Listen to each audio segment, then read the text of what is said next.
quite a night, that's for sure. You know, you kind of bury it, you know, and then it comes back. And, so it was quite a night, that's for sure. But they were true heroes. You know, they just did it. You know, went in, and I mean, the smoke was blowing out of there at that time. You know, it was all coming out of the, you know, all the front of the building. The fire was, you know, open, you know, coming from back and coming up. You know, and for them guys to go up to, you know, anybody to go in there.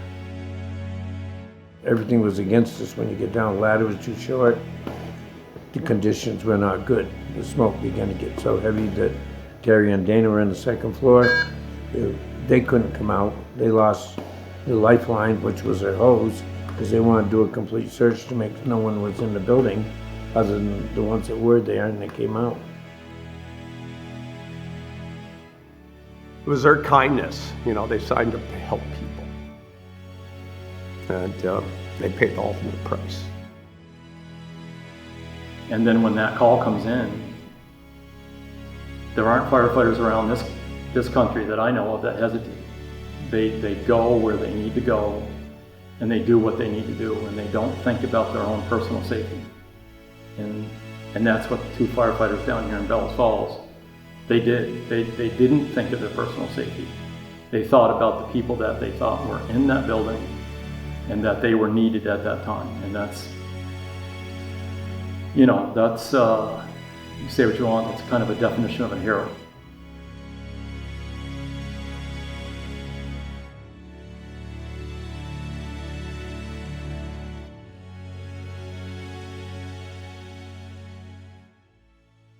This is the story of the Star Hotel fire, the night of December 29th, 1981, and the days following, as told by the people who were there. Bellows Falls, Vermont is a small village located in southern Vermont near the Connecticut River, shaped by the railroad, the river, and paper mills. Grit and a hardscrabble existence are sources of pride for the residents. By 1981, the mills had left along with their jobs, but pride of place, small-town American values, and a dedication to duty and service beyond self remained. Bellows Falls, I remember when we first started to raise the money to be able to do this, I remembered it was kind of like, it felt like a town that was in transition, ready to, you know, if a couple more things took place, you know, like the fish ladder was going to come in, and that the town was going to have a downtown revitalization. And that revitalization, which we thought was going to be in the first 2 or 3 years, it was more like 10 or 15 years. Maybe it's still being revitalized, but part of that was the old had to die. Growing up in Bellows Falls back in the 70s and 80s, it was a little bit different back then. We were new to town in the early 70s, and it's always hard to come into an area where you don't know a lot of people. I grew up on South Street, so on South Street, for those who don't know, South Street is actually kind of a squared off block that we share with Henry Street and the backside of Atkinson Street. So as kids, we were at the outside part of the corner, and everybody in town seemed to gather right there. So we'd have 20, 25, 30 kids from the neighborhood playing all the time in the neighborhood. And I mean, that's where I met Terry and a lot of the local kids. So we all grew up together in this area. Terry and I grew up as partners. When we grew up in the neighborhood on Henry Street, it was like a twosome, and we would be in the neighborhood playing with the Canaries and the Cooks and the Gleasons, and you know that come on, let's come over and play. And we play kick the can, we play ball in the yard or out in the street. And then it got to be funny because a lot of times kids would come over and say, "Hey, Terry, you want to play basketball?" And he's like, "Yeah, but my sister's going to have to play with us." And they're like, "Well, okay." And then we'd kick butt. Back then, I actually had a friend that lived up the top of the street, and you knew when it was time to go in because we all played outside. When the street lights came on, you started hearing the mothers in the neighborhood, just like you saw on TV. That's the way it was on South Street, until you can get that last game of hide and seek in, or kickball in the street or something like that. It was just a quiet neighborhood.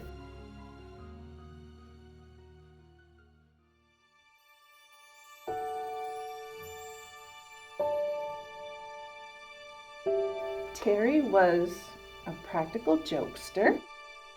If you walk down the hall at school, he always had made it a point to poke you. He was very kind, always wanted to help, always wanted to do something for someone. Not really, he wasn't like a super brainy kid. He was an okay, athlete, but he was never the star of the team. But he always gave 100% of his effort to everything he did, was always like 100 to 110%. He had a lot of really good attributes. Terry always loved the outdoors, and he always wanted to do something with coaching. So he was back at Castleton for phys ed, and that would have been just right for him because he always had fun and wanted to share that with others. You could always talk to Terry. I mean, Terry was true. I mean, I could go home for the summer, come back and see him on the street and be just like, we never left. I mean, I used to go to the Browns camp. Browns would take me to the camp. They took me hunting, so I did stuff growing up with Terry through the Browns family. I call him like a wrecking ball. I mean, he was just, you didn't want to go against him in practice because he'd like, you look foolish because he, get around you. But Terry was a great friend. I have things at my house. I have the fire call on my garage over my workbench since I moved in there. Terry Brown's last call. But he really stood out because he was a star in so many things, just because of the way he cared about people. Well, he was always that put me in coach. What can I do to help? That was just part of his personality. And if something he thought he could do, he was home for 1 year. He went to Johnson State, then took a year off. So he was home with the highway department and thought, what can I do to help? And where can I fit in? What can I do? So he started taking the classes and got really involved. And the same thing, I think that's the same thing with him on the night of the fire. He was one of the first guys on scene. And what do you need? Where do you put me? What can I do to help? And that was just kind of his personality.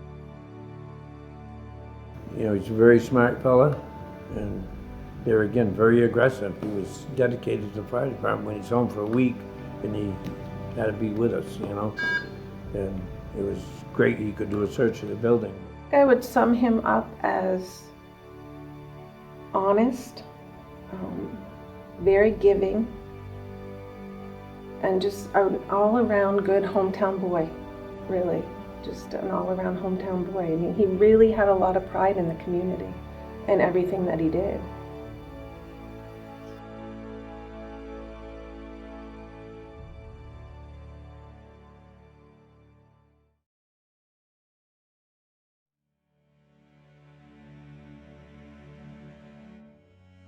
Dana was a pretty outgoing kid, and he was just way bigger than all the rest of the kids growing up. Even in 6th grade, those around the area that knew him always either called him Stripes or Harry, because he always had a full beard every time you turned around. If he shaved it, something was going on, but Dana was active in just about everything, and it wasn't until after he died that I found out how much he was actually in.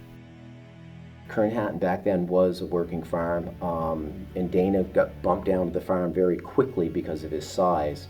And they had the cattle, they had chickens, we'd go out haying. I got moved down as the crew got smaller around Kernhattan. I would get moved down and help out now and then, but at 60 pounds, I wasn't moving an awful lot. Dana was, even in 6th grade, 7th grade, Dana was driving tractors, and he was, haying with them. He didn't drive the truck, and Dana actually never got a license because he just never wanted to learn to drive, but I think he could have done it pretty easy. I think one of the main reasons he wanted to become a firefighter is my dad, my grandfather, and up through, I don't know how far back, but I think he wanted to kind of follow in my dad's footsteps. I think he came across some old relics or something, and he just wanted to become a firefighter. I personally never did, but I actually had one son that did become a firefighter for a while when he was in high school. So I just think he liked to help people and the public in general. Dana was a frequent visitor. He worked at one of the gas stations in town, and he stopped at the station frequently. when I was on duty to practice ropes or knots or whatever he wanted, whatever he had interest in that day. We would practice things, and he was constantly going to the classes and things around. So he was very hands-on, organized kind of person, and just seemed to really enjoy the fire service and working with people. Dana was do anything for anybody. Nice person, very nice person. I was kind of surprised that he was in the fire department, actually, because I was gone from here for about a little bit over a year. And when I came back after Chief Wood came, I think it was a week or 2 weeks before the Star Hotel fire, we had a reported trailer fire up at the trailer park, below the old Tank and Tummy trailer park, down over the bank from the Highlands. And when I get to the firehouse, they're taking the second engine up, and Dana was on the first engine.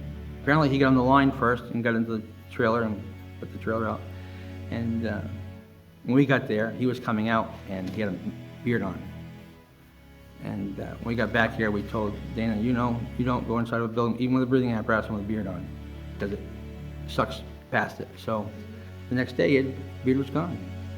That's how dedicated he was to it. And Dana, you couldn't hate the guy.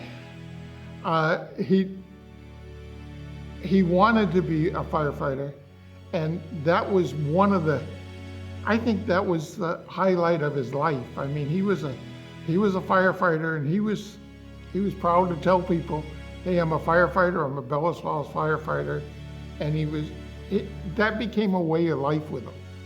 And like if you were doing something and he didn't do it right, or he didn't pick it up quick enough, he wanted to practice and do it again and do it again. Dana was a real aggressive guy because he had no fears. He just went and did what he had to do. At the same time, you did what you had to do, or we wouldn't have done what we did that night.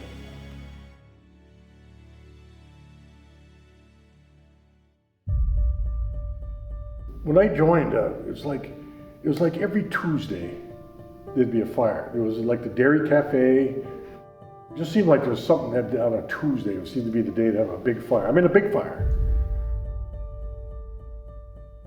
And there were several fires downtown. I think the Creamery was one of the first ones I remember, and that was across the canal.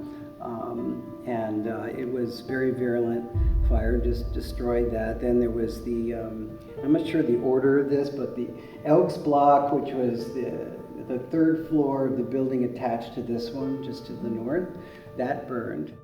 The Hennessy Block burned beforehand. The Aubuchon Block had a fire. The empty parking lot going up the hill, that was another fire that we had. From 1970, well, from 78 to like 82, it was like insane how many fires we had. If you could see the parking lots.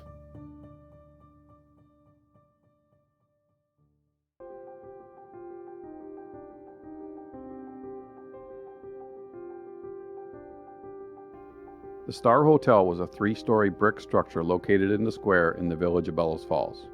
There was an antique shop on the first floor, 9 rooms on the second floor, 6 rooms and an apartment on the third floor. The antique shop also rents space in the basement on the south side. In that area was a dipping vat which contained a mixture of lacquer thinner, paint thinner, black paint, and gray tinting. Obviously an inflammable mixture. A.J. Ravina, Chief Investigator. There wasn't supposed to be anybody in the building. The building was supposed to have been condemned by the state 2 years earlier. Danny Howard tried to his best to make sure the state was going to carry through what they're doing because we knew the building wasn't safe.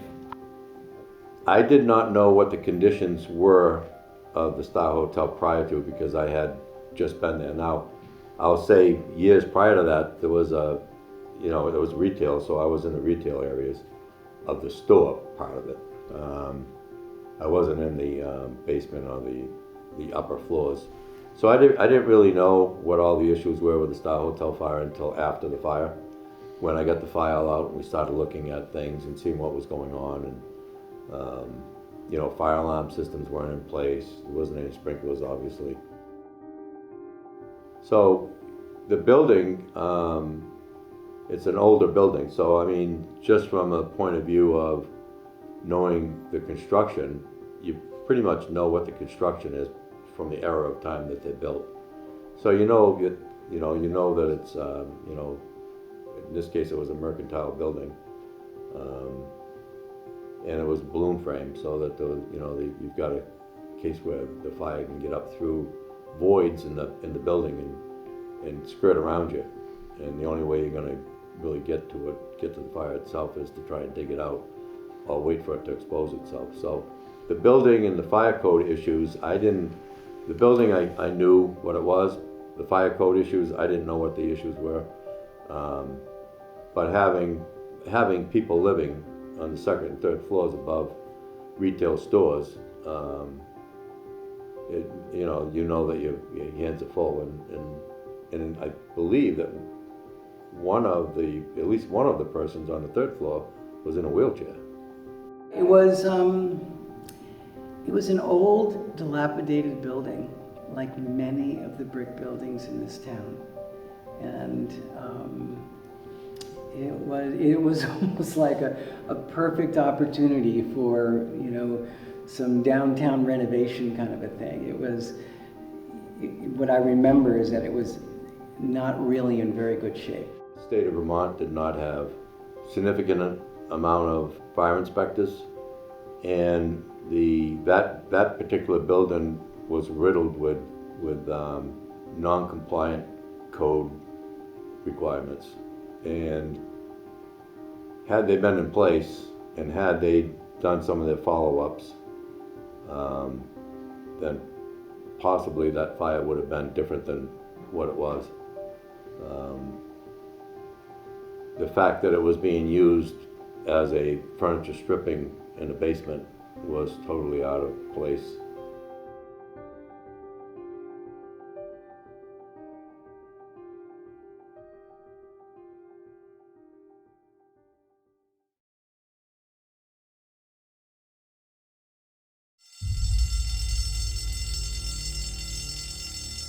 Billy Almond comes crashing in the door, just, there's a fire, there's a fire, there's a fire, like this. And, we went to the windows and we could see smoke billowing out of the basement, the front of the Star Hotel. In those days, we had a red phone system, so anybody in the area that had a fire would call a particular number and it would ring at the fire station and actually blow an electric horn inside the building as well. When I answered the phone, somebody identified themselves as the desk clerk at the Andrews Inn and said that somebody had just run in and said that they thought there might be a fire in the cellar of the Star Hotel. So I think we first thing was like, who else lives there? Who else lives there? And he didn't know. We thought there were probably 3 or 4 people. Billy Almond? Billy Almond, yeah. Billy didn't know, and we thought there were 3 or 4 people.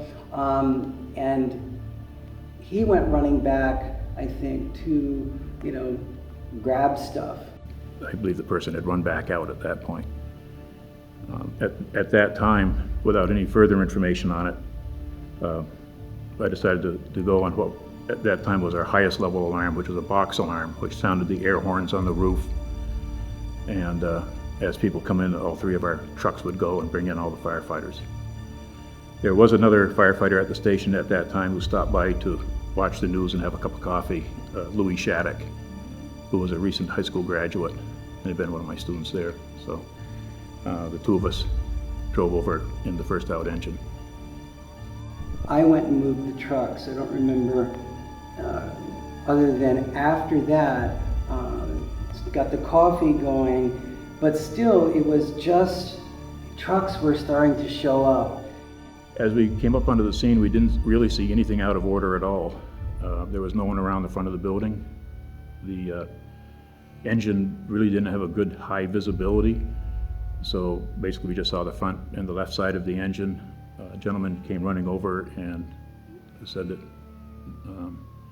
he had been working in the cellar and thought that there was a fire down there.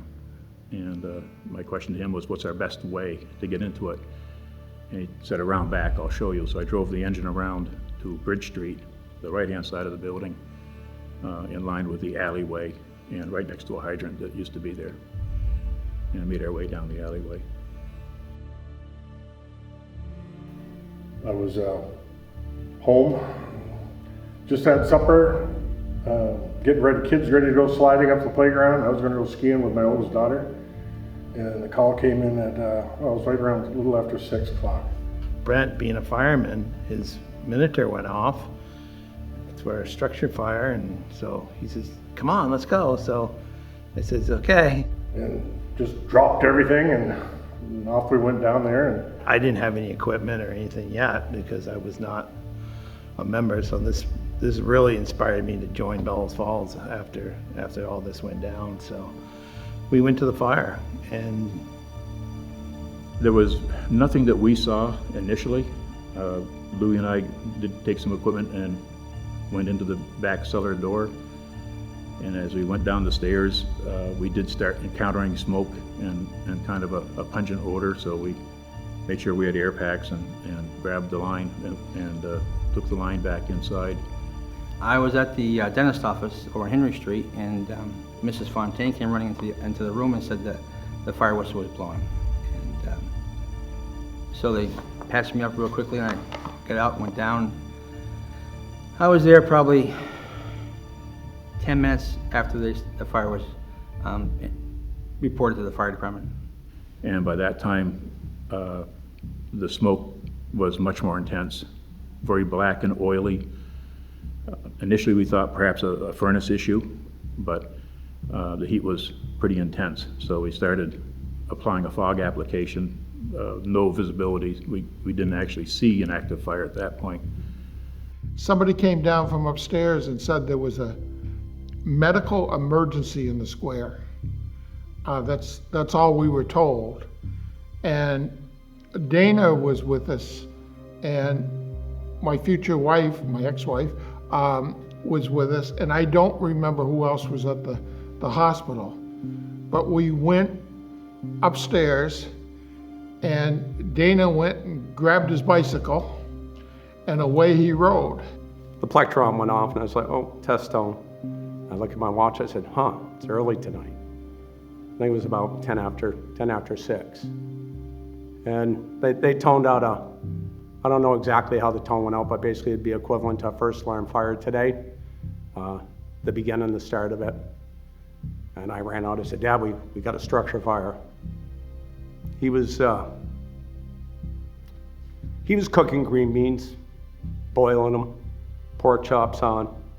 I don't know why I remember them. Turned them down to low, hollered into my brother who was in the living room. Food's cooking's gonna be done in 5 minutes. It's turned down, it's simmering. Just another fire, we're going to it. Everybody signs up for the fire service that loves it. Just another job, you love helping people. You're not gonna be the guy that dies. That night, we had the fire alarm came in. I left my house, it was right at dinner time, around 6:30, somewhere abouts, and went to the scene, and on my way down, Dana Fuller was running off South Street, and I picked him up at the corner of Henry Street and South Street, and he rode down with me. We hadn't been in there all that long when a third person came up behind us, Dick Comtois, who asked that he take my place so I'd go back and take over the engine. He felt more comfortable with me on the engine. I let all the people, we let everybody know in the hotel, like, this could be tricky. And we started, because we had done this for other, like the Elks Block fire, I started putting on pots of coffee, for just in case it was going to be a long thing before they put it out. Hooked the engine to the hydrant and then called the ambulances, saying that we were going to start evacuating the building with heavy smoke.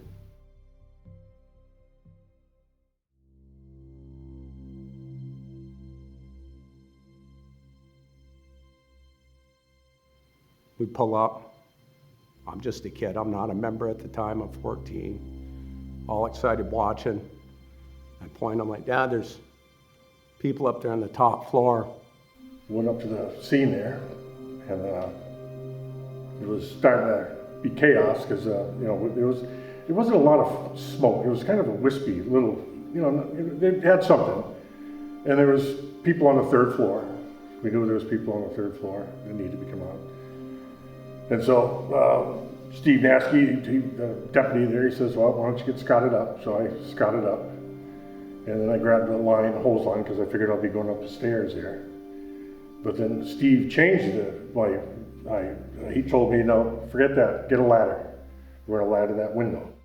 We were pretty close to being one of the first. The first engine was there in front of the building, so I'm not really sure what Brent did, if Brent went and got the ladder or what, but I went over to Larry, which was the truck, and he tells me this story, but I don't know. I asked him if I could take the ladder off to ladder the building, because there was definitely a lady at the window in the building, so I helped ladder to the lady that they took out the window, that Stevie James and Brent took out.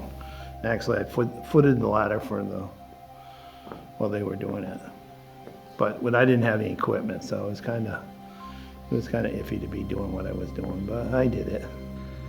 Well, engine 1 was already parked and they were operating. There was 2 lines off engine 1, and engine 5 was still laying lines, and the ladder was parked. And one of my first things after because I'd gone parked in front of the firehouse and got my gear and ran over, and they were taking the 45-footer off the back of the aerial as a ground ladder. That normally takes 6 guys to raise. That night there was 3 of us. I know Mel Bushway was one person, and I'm not sure who the third one was. It could have been Mikey Wheeler. We raised it by hand.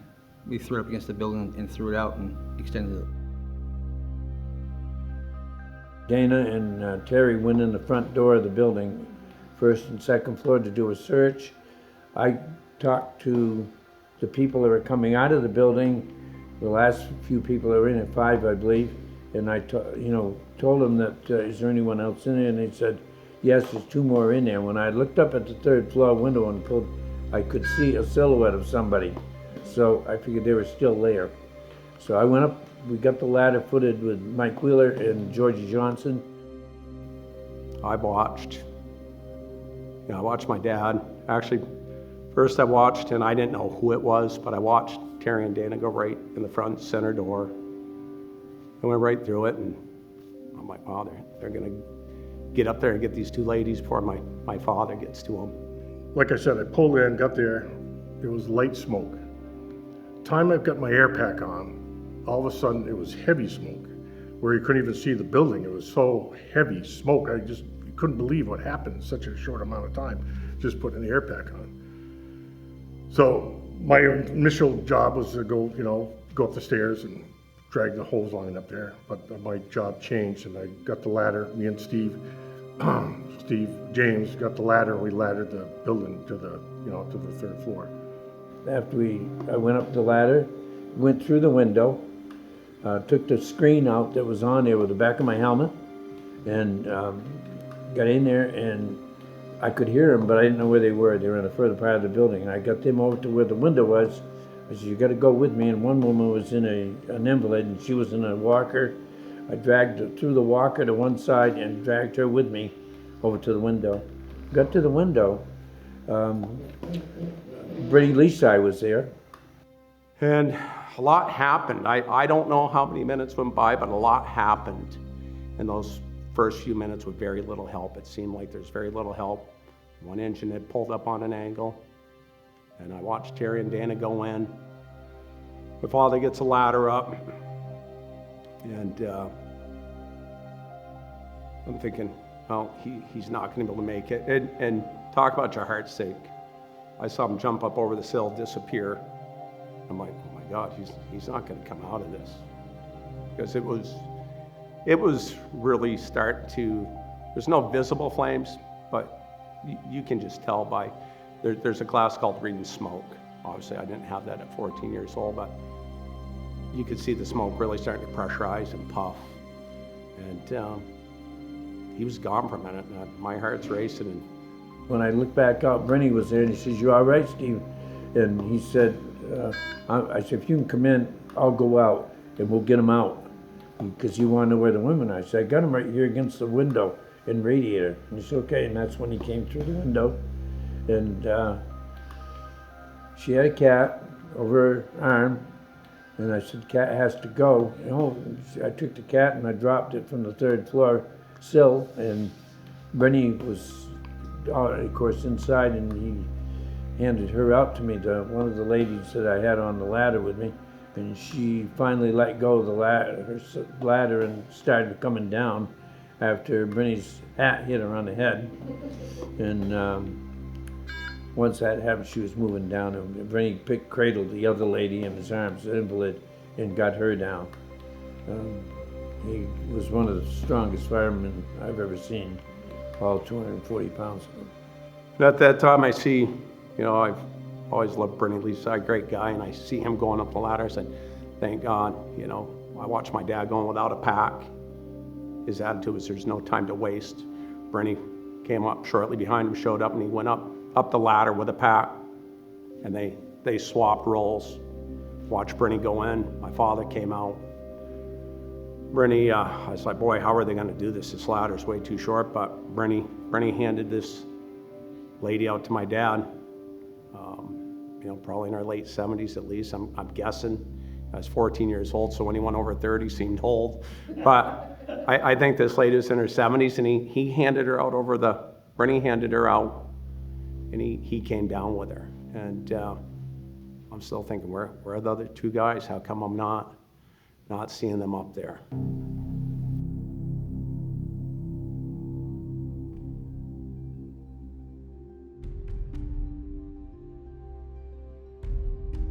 You know, I was just a firefighter, but if I had been a lieutenant or something, if there was no officers there to say, look at the rules and at the time, and so everybody just did what they thought they had to do or needed to be done, at the time until it got really organized. But that's what you did, December 29th at approximately 6:11 in the evening, I was home in Springfield. The alarms went off. I immediately got into my vehicle, responded to Bellows Falls from Springfield, so I was late to arrive. I had just gotten home from work on the 29th and was home with my wife and child and was just starting to kind of relax for the night when I heard Keene Fire Mutual Aid start toning out a lot of departments, one right after the other. So you kind of learn after a while that means there's something big that's going on. When they got done doing their tones and they announced what it was, I left immediately to the Springfield Fire Department. And when I arrived there, I arrived about the same time as my fellow firefighter, Elwin Peterson. And it wasn't too much longer after we got there that the truck out of Springfield with as many men as it could carry headed out the door, and Ellie, who is Elwin, he and I got in my car with our bunker gear, and we went out around the Springfield engine and headed right to the scene. So we arrived just a couple minutes before the engine, right on scene. And when we got there, we knew we had quite a fire going because there was an awful lot of smoke of all different colors coming from the building, and a lot of firefighters on scene were scampering and getting ready and doing what they could. I'd only been in the fire department for about 8 months. Followed my brother, who had been in for years, and a couple friends. Fell in love with it, knew it was a way that I could serve Springfield and other communities, but I was young and ready to go. The main word I would say, what I remember from that night, is chaos. It was just chaotic. Now, I had watched, Danny Howard had done, supervised the other fires, and it was a certain thing. How is it that a downtown gets to know, fire behavior? But you do. You just start to see what happens. And this, unfortunately, was I think the first major fire for the new fire chief. It was just, when you get on the scene, it's just chaos, you know, really nobody knows what to do, you know, and everybody's just kind of milling and waiting for something to do, you know, or be told what to do. The other trucks are coming in from the other towns are coming in, and they're out there running mill, you know, and finally, you know, we got organized, you know, and fought the fire. And John Wood, our chief, he wasn't even there. He was coming down from Springfield. So time he got there, everything was organized, you know, then it got organized. But before that, it was like, you know, a little bit of chaos. Thinking, where are the other two guys? How come I'm not seeing them up there? I was late to arrive, probably 25 minutes before I got there. The scene was already in place. The fire had happened. There was some rescues that were still in progress. I was trying to get updates from the people that were on scene to determine what was going on. Got my feedback and realized shortly after that, actually it was Lieutenant Tidd that came out and said the stairwell had burnt out and they couldn't get access to the second and third floors, that they were cut off. And I knew that we still had people on the upper floors. So because the building was actually beginning to fail because of the fire, I immediately asked and gave an order to evacuate the building, which they did. Unbeknownst to me, 2 firefighters, Dana Fuller being one, I found out was in the building. They just had to pick their way and find their way, and you have to go through each room. You know, that's what you're trying to do, is find the people there, and see if anybody else was in the building at that time, because you know we knew there's 2 people on the 3rd floor, but we didn't know if there's anybody else on the 2nd floor. They got to the top of the stairs and they probably started going down the hallway and tried to open the doors. Of course, a lot of the doors are locked, you know. And it was soon after that the stairway burned out, gone. And then after that, it was just chaos, you know. I mean, they had no idea where to do or what to do, you know. And plus, when that's, I don't know if you can imagine when the stairs collapsed, that means all the fire and smoke just going to shot right up through there. So it was like a chimney, like a funnel of fire. So I can't even imagine. A lot of us guys in the fire ground didn't realize the boys were even missing because we were doing other things. At that time, myself, Louis Shattuck, and the chief from Westminster, Bob Lober, we commandeered a 2.5-inch line off engine 1 and got it into the cellar door on the back side of the building between the power company and the Star Hotel. And we proceeded into the back door, down the cellar, and we got halfway in there, and the fire was pushing us back out through back to the, that's where most of the fire was. At that time, we could see visible fire there. And that the basement was split in half, and they had doorways that went from this side to that side. And you could, as soon as we went in, made an egress into it, you could see the fire on the left-hand side. And we got halfway down through the doorway, and it pushed us right back out the door. At that time, Chief Lober said we were done with our breathing apparatus, so I was walking up through from the alleyway up over onto the parking lot, which is now beside the Wyndham. And as I'm going past that side of the building, I could hear a breathing apparatus bell going off. In those days, there was just a little ding bell. Today, they're a loud, obnoxious kind of thing. And I said, that's a breathing apparatus. And I didn't have my breathing apparatus on, so I yelled out that there's a bell going off upstairs in that second bedroom, up in that room. And that's when I think it was Christy Morse and one other fellow, Springfield. They both had breathing apparatus on, and they came running out through from the square side.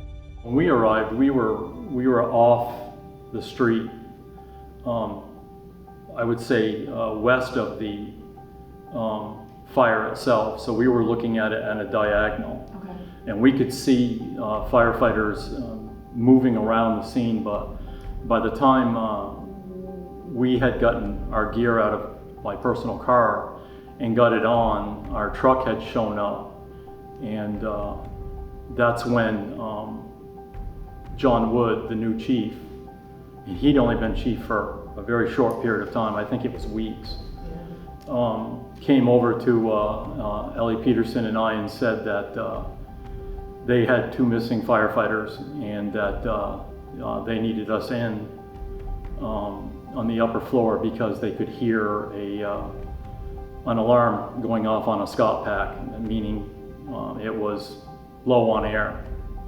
And by that time our truck had shown up, and Ellen and I grabbed the Scott packs and headed over to where they had kind of ran us over to where the ladder was. That was from the bottom ground to the upper floor window.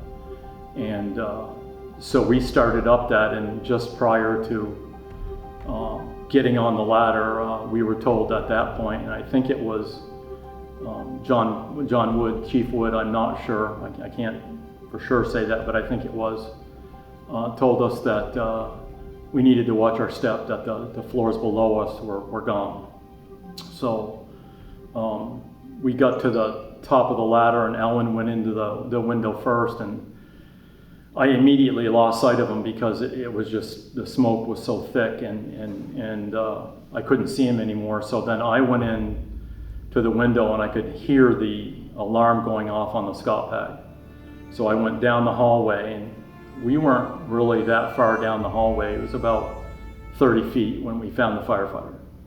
And he was down, and Elwin was kneeling next to him, and he had his flashlight out. And as soon as he shined the light on his face, we knew he wasn't wearing a mask. And we also knew at that time, well, we were short on time. We needed to try to hustle as best we could. So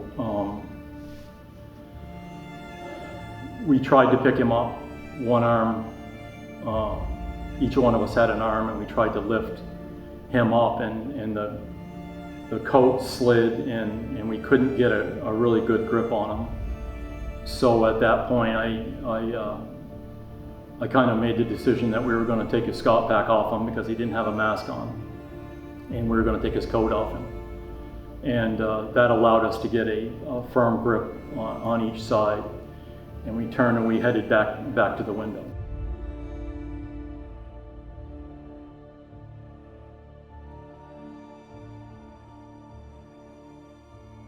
You know, we knew where we came from. We knew where we had to go, so we got him to the window and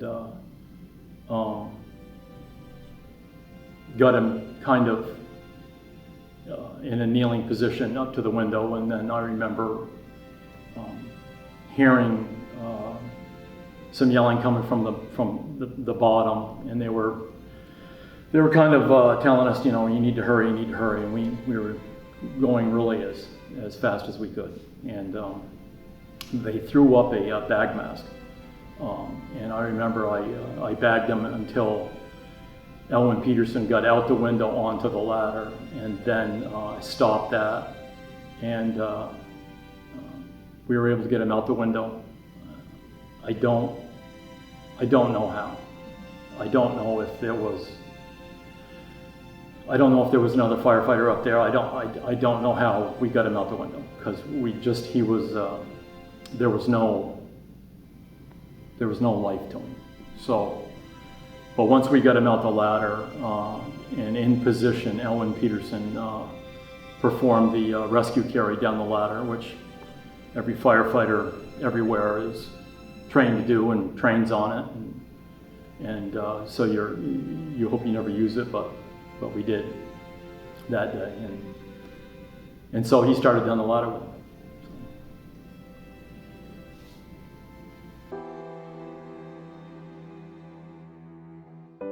So we got him on the ladder, and I remember Elwin starting down, and I spun around and headed back into the building for a couple different reasons.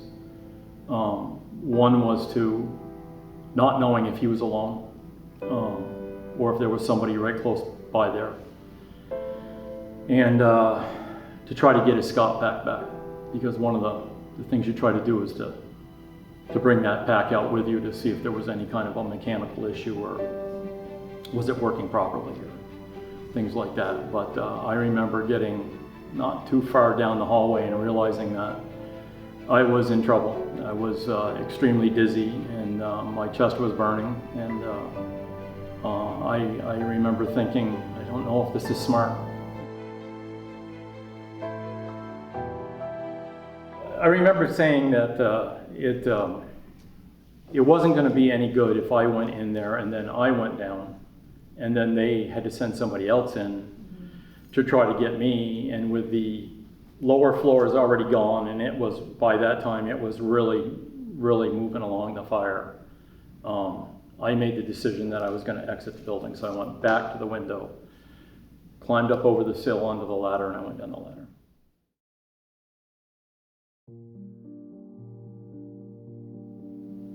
Shortly thereafter, again, the building was evacuated, not knowing that Terry Brown was still in the building.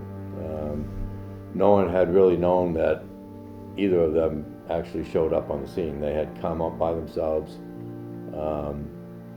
got to the engine, who was, I think, Richard Comtois was the driver working that evening. Helped out, grabbed the line, went into the middle, the stairway in the center of the building, and to rescue people. People were still in the building, so. And when I got down to the bottom, I kind of fell against the building, trying to catch my breath and trying to get straightened out because we had a lot of work to continue to do.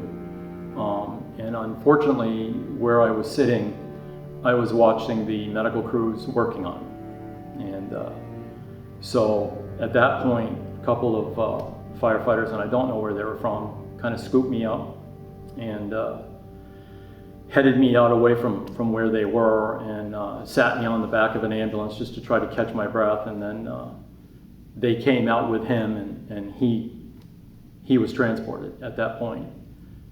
Shortly after that, they made the decision on me, and as well as some others, that it was probably a good idea to get checked out. I walked back over to find out where my father went. I didn't know if he was in the building, out of the building. Then I look, my father's on a stretcher. He's got smoke inhalation because he wasn't wearing a pack. A lot of guys chose to not back then. A lot of guys did. A lot changed after that night. Shortly thereafter, I was told that Terry Brown was missing. They hadn't seen him on the scene. The building had been evacuated.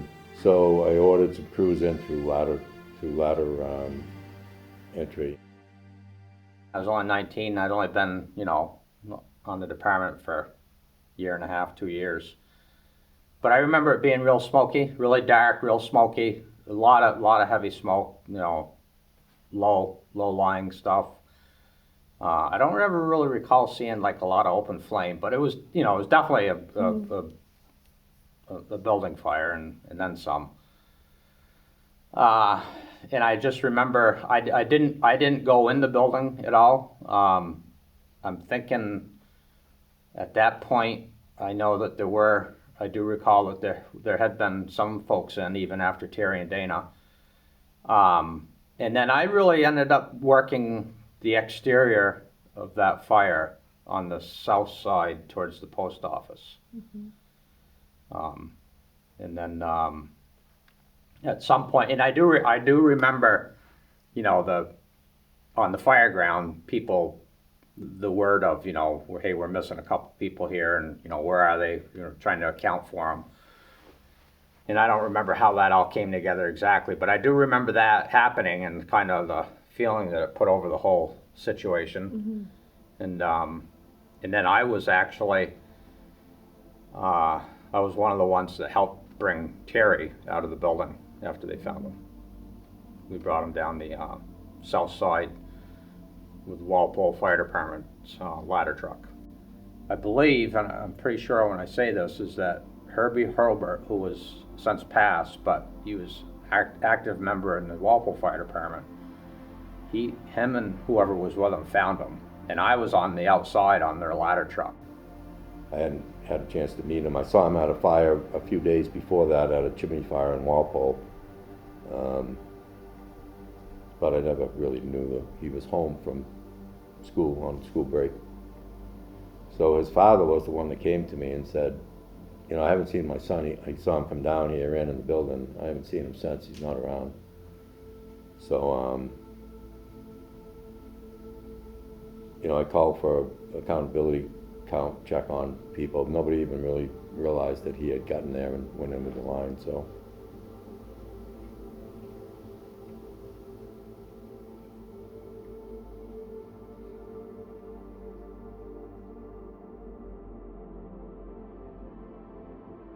It was well into the fire when his father came up to me and said, my son's here, and so that was a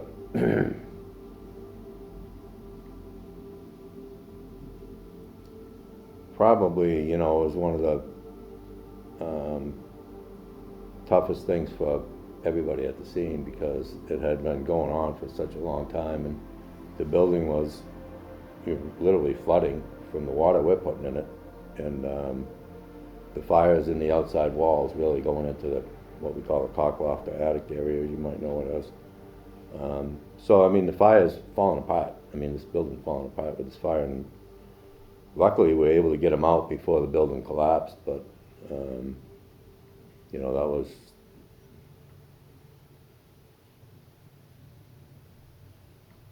just one of those things.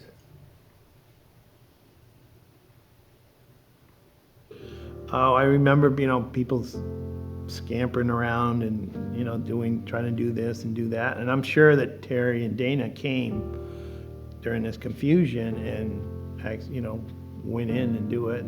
In the building, they let a wall collapse. I remember that, you know, and then they, like, you know, the rumors going around, oh, they got some firemen that may be in trouble. And then everything was panicked to try to find them, and then they would, you know, went in and found them, and then I basically just walked home.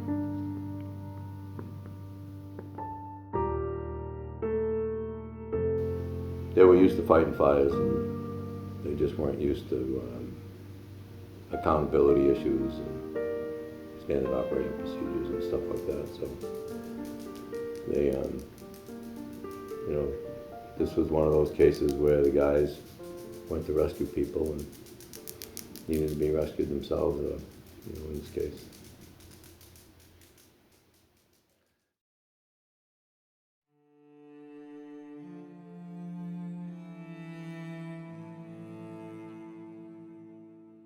Fire continued on, and we set up a perimeter outside the building so that nobody would be in the collapse zone, what we call a collapse zone, and put barrier tape up and had the ladder truck up.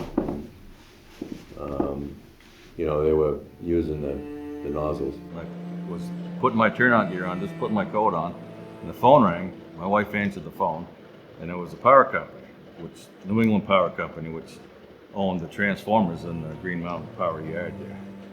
And they wanted me to go to work to go up and watch the transformers. So I reported to work with my turnout gear on, and immediately went up to the fire scene. By that time, there was gallons of water being poured onto the building, which was washing down into the switchyard. More importantly, the transformers in the alleyway. If you look at it from the post office side, the area there, the Green Mountain Power building kind of sat up on that little knoll, and the switchyard was right directly across from the post office, and it kind of wrapped around in the back. Then there was that building. In the back of the building, there was, I don't know, 3 or 4 bays for the line trucks. And in back of that, there was a bank of transformers. There was 3 transformers there. They were 10 feet tall, maybe, you know, 4 feet wide type of thing on concrete. And there's just a little alleyway there between there and the Star Hotel. And there was power lines that ran down that alley. And there was a huge pole on the far side towards the tunnel, away from the building.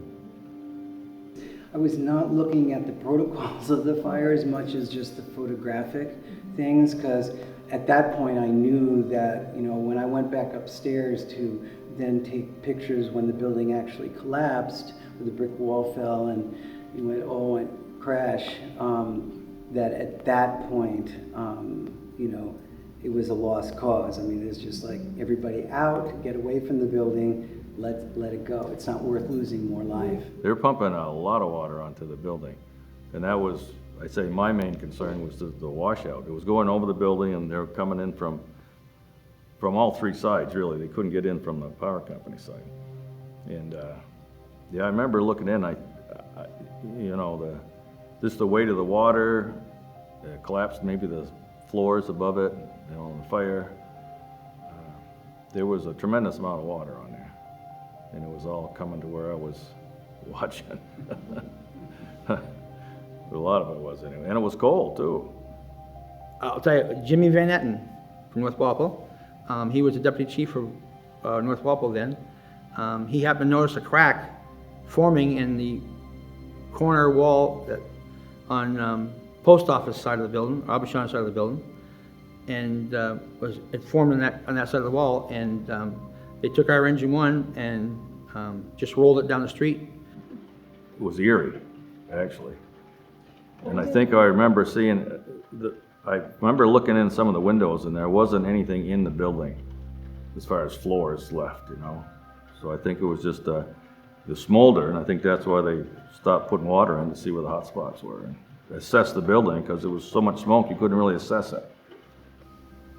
So the fire continued on, and we, like I said earlier, you know, we anticipated this building. The fires were in the walls. It wasn't really showing itself. Probably saw some fire in the roof area, but there wasn't any fire blowing out the front windows or blowing out the side windows like normally you would see, because the fire started in the basement, you know, and then once it's in the basement, got into the balloon frame walls and went right up into the cockloft area. And it was a while after that the building pancaked, what we call pancake, collapsed, come straight down. They'd stopped putting water on the fire, which I didn't realize they had until, you know, a while afterwards. The water was still coming down, but it got really quiet. You know, a fire scene's usually noisy. I said, wow. So I went around into that alley. I was probably 5 feet beyond the edge of the building, going towards the middle of the building on that little alleyway, and I just heard the building collapsing. Oh, it was like, well, it was, you know, we're used to the train going under the tunnel, you know, like this. It was like that. It was like this huge, like. I started running, and I got over just by the building, and that power pole just lit up. It was blue and orange, just like fireworks went off. And I knew it was full of wires, that those were going to come down, and I had no place to go. The building was collapsing here, and I couldn't. The other building was here, the transformers. I just dug into a snowbank as far as I could go. And then nothing happened. I said, Jesus. I didn't dare move because I knew those hot wires were on the ground someplace, you know. I just stayed there for a minute. I finally looked up and the pole was still standing. And the wires were going across it. So I got up and got out of the way, moved around, and came back, and the building was just collapsed, and it had hit the Green Mountain building itself, collapsed that. So I just assessed our equipment, and our equipment was okay. It was very scary. There was a point when we heard that maybe another fireman had been killed. I'm pretty sure a truck was also damaged. But anyway, we were on the back side, and at the time, it must have been just as the building started going down and the power lines arced. And I'll tell you, it was scary. And our crew that was on the back side, we started for Canada up the canal. I mean, we were running, and one of the fellows behind us said, "You can stop." And I knew right away. Right away because I could look out the, one of the windows of the Sun Porch Lounge, and it was like, whoa. No. When the building collapsed, that just actually, it brought the fire out. And that's when we started using the dilute guns, deck guns, and the ladder pipes to extinguish the fire. And basically it's what they call a surround and drown, and you keep your people safe, make a barrier between what you think is a collapse zone, and you don't go in that collapse zone, and make sure everybody goes home. It's surprising how much water you can put on a fire and not put it out. It's very surprising. I've been there, and we just pour gallons onto something and it just keeps on flaring up. And this is what it was doing there. It was an amazing mess. And of course, was anybody under it? No, they had pulled everybody away, thankfully. I mean, from that perspective, a lot more people could have, perished. We had some other firefighters, minor injuries, and some of them, ended up at the hospital. I remember going to the hospital and off in a side room, and a nurse came in and did a few things and kind of just let me relax. I had one of my fellow firefighters from the truck was with me, and we were there for a little while, like probably half hour or so. I go walking up and I'm in the ER and I go in the emergency room. 14 years old, I see a couple families there. And I honestly didn't know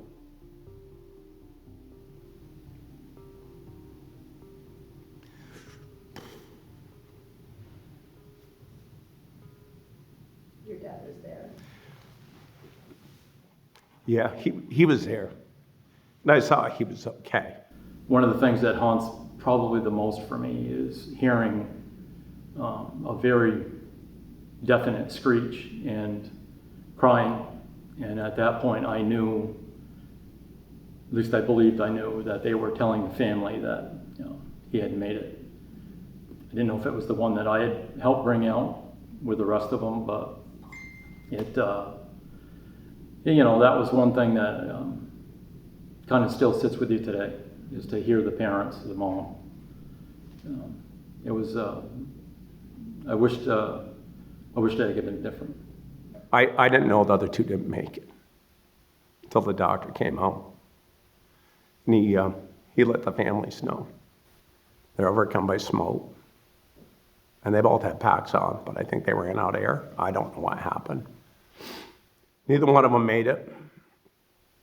It was just after Christmas. I was under the impression Terry was in college and home for school, or home for Christmas. And,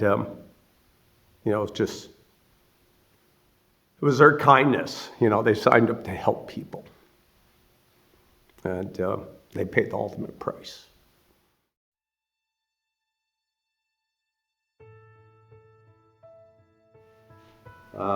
Went through the night, as usual, and had a lot of mutual aid companies there from around the area, working the fire and helping out. Had other chiefs at the command post so that we could put our heads together to try and come up with a strategy and a plan to deal with this fire and the 2 deaths and the injured firefighters. So it was that was pretty much the fire in terms of that building. I remember some of the firefighters coming back away from the building, soaking wet, freezing cold, and there was a sporting goods shop or store off to the right of the fire. And I went in there and the owner was there, and I told him why I was there, that I had firefighters that were freezing cold, and he never hesitated. He never even gave it a thought. He started pulling winter coats off the rack and handed them to me, and I'll never forget that. His willingness to just not even bat an eyelash about losing product. I remember I took a break and came back down, and there was this, Tom was out front with coffee already, with a tray serving coffee to people. And, you know, when we had staff working, making things here, and they also could come in and just, firemen could come in and just, you know, literally get a breather, because it was just really it was a very smoky fire. Went on forever. Andrew's Inn people were very good. This is sort of an aside to it, but they were making up coffee to take out to the firemen, and Eva Munden was taking out a tray of coffee. And this man came up and started to take the cup, and she said, "No, that's for the firemen." Well, the next day we got a lecture because it happened to be the town manager. People were rescued that night from that building because of the efforts of the fire department and the firefighters that were there. The Bellows Falls Fire Department rescued those people that were up on the 3rd floor over ladders because they couldn't come down through the stairwell. So there were good reasons for these firefighters to be inside that building. That's what they're trained to do. That's what their job is. You know, they were just trying to contain it, and it collapsed. And then the next morning, I, you know, woke up and went out and took pictures of the firemen kind of going through the rubble, and the smoke was still coming up. And but it was in, you know, a whole different aura after that. You know, it was, whoa, you know, this is, I mean, that kind of idea of just what firemen have to risk in their job. You know, a lot of them are volunteers, and they put their lives at risk. And they literally do, and we take it for granted because of all technology and things. And that was a time when, you know, there were still enough old buildings around to be very dangerous, you know. So that's what I remember from that night. When the Star Hotel fire occurred, we were just in the process of changing fire chiefs. The chief who had been here for many years had retired. I believe it was effective at the end of the year, but he had leave time and so forth. The new chief was already hired and on board, but hadn't yet moved to town. He was in the process of making those arrangements. Generally speaking, when somebody new comes in that kind of a position, you tend to leave procedures and so forth the way they were until you get a little bit of knowledge of what's going on and where things are, and then you make your changes. And I would have to say that there was no more waiting on that. You know, there was a very intense investigation afterwards about all sorts of different things. And procedurally, a lot of things did change. I knew some of the firefighters, and then there was some I didn't know. You know, you take a department over, you try to evaluate and take your time with change, because change in any organization comes hard. You start making changes too quick, and people can't keep up with it. It's difficult. In this case here, I didn't get that chance to take the time to do it. There were things that we needed to change fairly quickly, and one of them was how we did fire prevention, training issues, standard operating procedures, following certain guidelines, things that the department hadn't really seen or understood started to come into place, and it was moving along fast, and it was difficult for the fire department, the firefighters, to accept all these changes so quickly.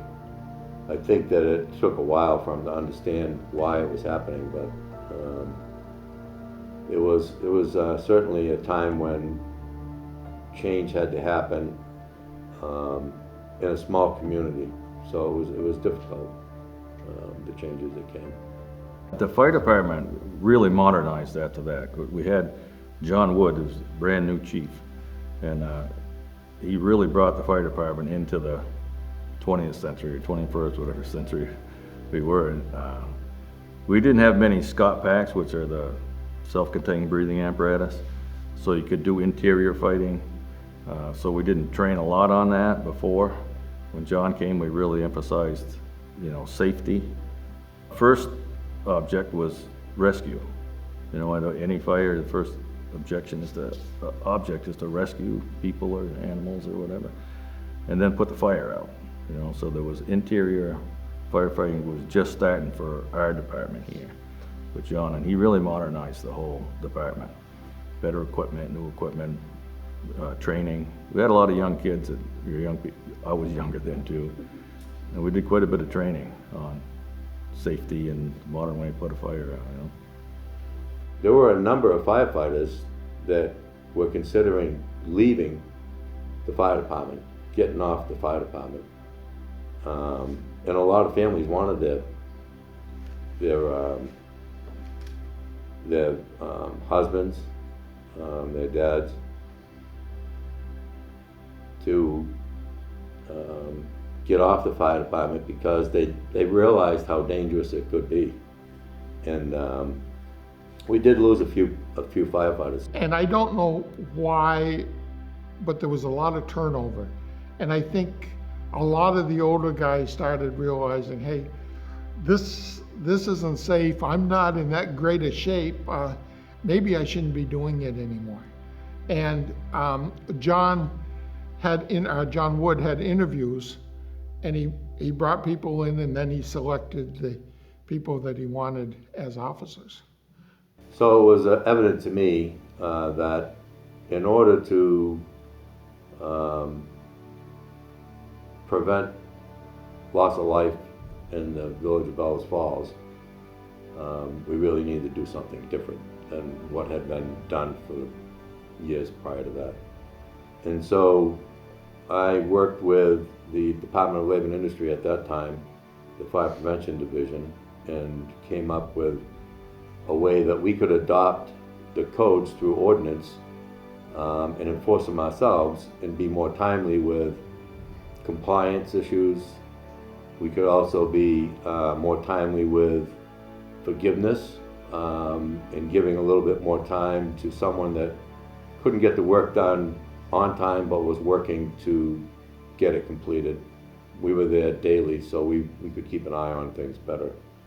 It went through the ordinance process, and the town adopted the life safety code to deal with the fire prevention issues in the community. One of the leading things that really came of that was the adoption of an ordinance to adopt the life safety and fire prevention codes, which John Wood undertook that and made it happen. So in February of 1982 was when I got hired as the third. Well, I got hired there full time. I went from being a call person to call firefighter to full time, and that part of my role was to begin to get trained and get qualified and begin to enforce the life safety and fire prevention codes in the village, because at that point that was kind of like the final straw that really spearheaded them to move forward with that. And here we are all these years later. And so I guess, not that there's a bright side to it, but that was a positive thing that came of it all. And certainly probably over the years has helped, more than we know, more than we'll ever know. But it's tough to have these fire departments keep up with the standards that are developed and put into place. It's very difficult. It's difficult for career full-time departments to keep up with them, let alone a paid on-call or volunteer fire department to try and keep up with the standards that are changing, NFPA standards and other rules and regulations. So it's difficult and sometimes costly. So it has to be done in a way that you can afford to do it and try to be safe at the same time. But life safety is the primary responsibility of any firefighter, and saving property is the secondary. So we did everything we could to prevent loss of life while we were there working in Bellows Falls.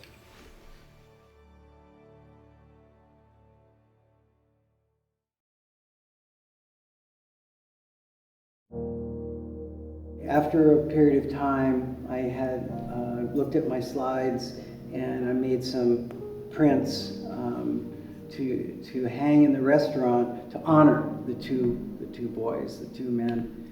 And you know, again, some people were really offended by it. It's like, you know, this is a tragedy, why are you putting it in our face? But you know, I kept them up, you know, because other people were like, no, we need to acknowledge this. We can't sweep this under the carpet. We need to acknowledge what took place here. And, you know, my story is that it really shifted, you know, the evolution of the town.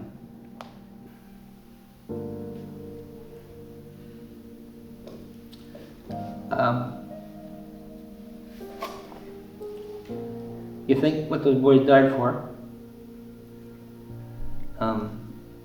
They thought someone was in the building, but nobody was in the building. The 3 got out, 2 got out. And it's hard to think that. And sometimes I think that small communities like to wash their laundry away and make it disappear. I think that's what this community's done. What Terry and Dana did was heroic, and what Steve and Brent did was heroic. And we don't want to forget that. We want to remember what did happen here in town. It was part of the town culture. There were so many people that when you say, where were you at the Star Hotel, they'll know immediately. However, there's so many people that have been born since then or have moved here since then that in a way it almost is a part of the local culture that they're not familiar with. And I am kind of a history buff as well, so to me it was a story that wasn't really explained well. So part of this is not just to memorialize them, but to tell the story. 40 years is a long time, and it's going to be very hard to find a lot of people that have the memory of that. I mean, every day it fades, but it doesn't always fade. So it's good that people will say there's not just 2 park benches there. There's a bench and a bench for a reason. What happened on this site? I'm glad to see it's being done.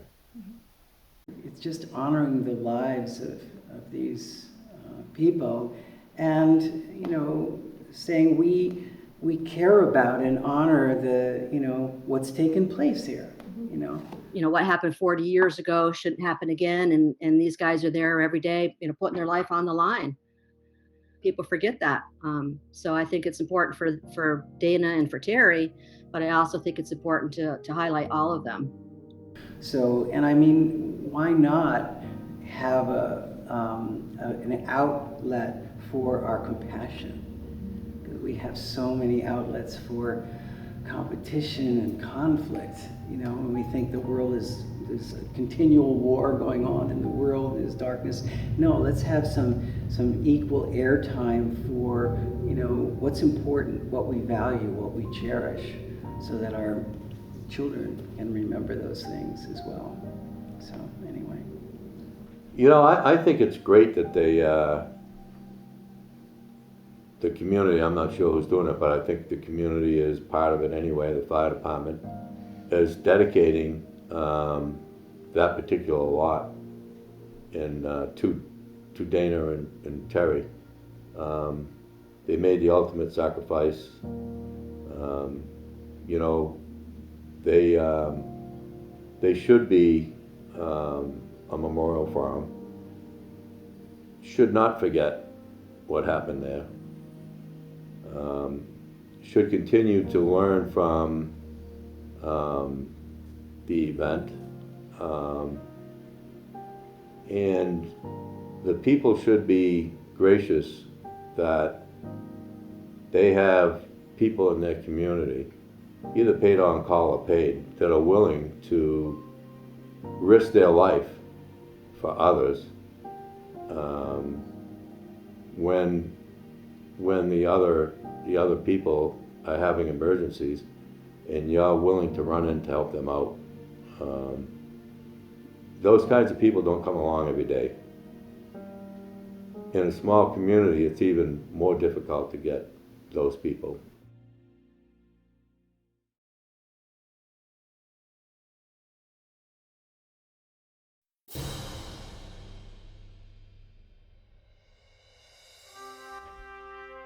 The funerals of Dana Fuller and Terry Brown took place on January 3, 1982. Hundreds of New England firefighters and local citizens turned out to honor the fallen. The caskets were carried through the streets in the back of Engine 1. The honor guard of Brent Leasai, Jim Manigan, Stephen Jones, and David DeCamp led the processions, followed by Chief John Wood. The bearers for Dana Fuller were Larry Crosby, Dennis Hardy, George Johnson, Stanley Trelowitz, Melvin Bushway, and Larry Clark. The bearers for Terry Brown were John Thomas, Richard Comtois, Paul Obohosky, Perry Parker, Sean Long, and George Canary Jr. Dana's service was held at the Emmanuel Episcopal Church, and the service for Terry was held at the St. Charles Catholic Church. Dana is buried in a family plot in Mount Ascutney Cemetery, and Terry is buried in the Oak Hill Cemetery in Bellows Falls.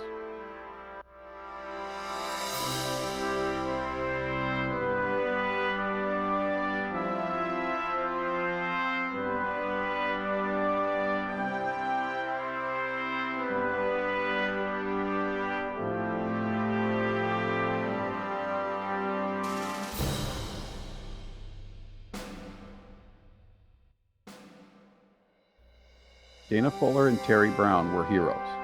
They willingly and knowingly risked their lives for the people of their community, and they paid the ultimate price for their beliefs. That is how they should be remembered, as men who not just believed in what is right, but were willing to risk and give everything they had. We should feel sorrow, of course, but also pride. Pride that we knew people like Dana Fuller and Terry Brown, and pride that they considered us and our community worth dying for. While the answer to the question, what did they die for, is a difficult one to face, there is only one possible answer. They died for us. Francis C. Zanger, editor.